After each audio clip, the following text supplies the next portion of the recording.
শুভ নববর্ষ সকলকে, সবাই খুব ভালো থেকো, সুস্থ থেকো।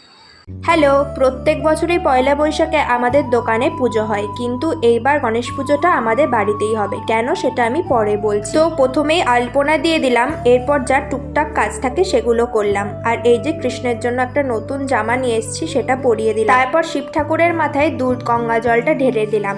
এইবার পুজোটা আমাদের বাড়িতে হচ্ছে, কারণ আমাদের দোকানের জায়গা খুবই কম, সেই জন্য বাড়িতে পুজোটা করা হচ্ছে। পিঙ্ক কালার জামাটা পরে কৃষ্ণকে আরো যেন কিউট লাগছে। Every festival incomplete without my pink dress. তো আমরা ঠিক করেছি দোকানে যেহেতু এখন মালপত্র বেড়ে গেছে, তো অনেক জায়গা কম, সেই জন্য বাড়িতে পুজোটা করে তারপর ঠাকুরটা দোকানে গিয়ে রাখা হবে।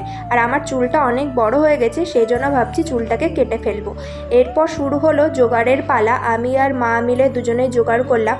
মা ফলগুলো কেটে দিল আর আমি এক এক করে নৈবেদ্যগুলো সাজিয়ে দিলাম। ঠাকুরমশাই বলেছিলেন 11টার সময় আসবেন, কিন্তু তাড়াতাড়ি উনি চলে এসেছেন 10:30টার সময়। তখনও আমাদের জোগাড় ইনকমপ্লিট থেকে গেছিল, তো আস্তে আস্তে আমরা জোগাড়টা কমপ্লিট করে নিলাম। এরপর উনি এসে সবকিছু গুছিয়ে নিলেন, যা যা রিচুয়ালস করার সেগুলো কমপ্লিট করে নিলেন। এরপর সুন্দর করে পুজোটাও কমপ্লিট হয়ে গেল আর অঞ্জলি দিয়ে দিলাম আমরা। বনুদাদা একদিনের জন্য আমাদের বাড়িতে এসেছিল, আবার চলে যাবে দোকানে। যাই হোক, তারপর আবার আখিকে একটু এনেছিলাম আমাদের বাড়িতে, ওর সঙ্গে একটু মজা করছিলাম। আর ও নতুন হাম্পা দিতে শিখেছে, সেই জন্য আমার গালে হাম্পা দিচ্ছে। এখন আখি হাম্পা দিতে শিখে গেছে, হাঁটতে শিখে গেছে, I love you, I am sorry সবকিছুই বলতে শিখে গেছে। ও ছোট থেকে বড় হওয়াটা খুব কাছ থেকে দেখছি, কিভাবে ও আস্তে আস্তে বড় হয়ে যাচ্ছে।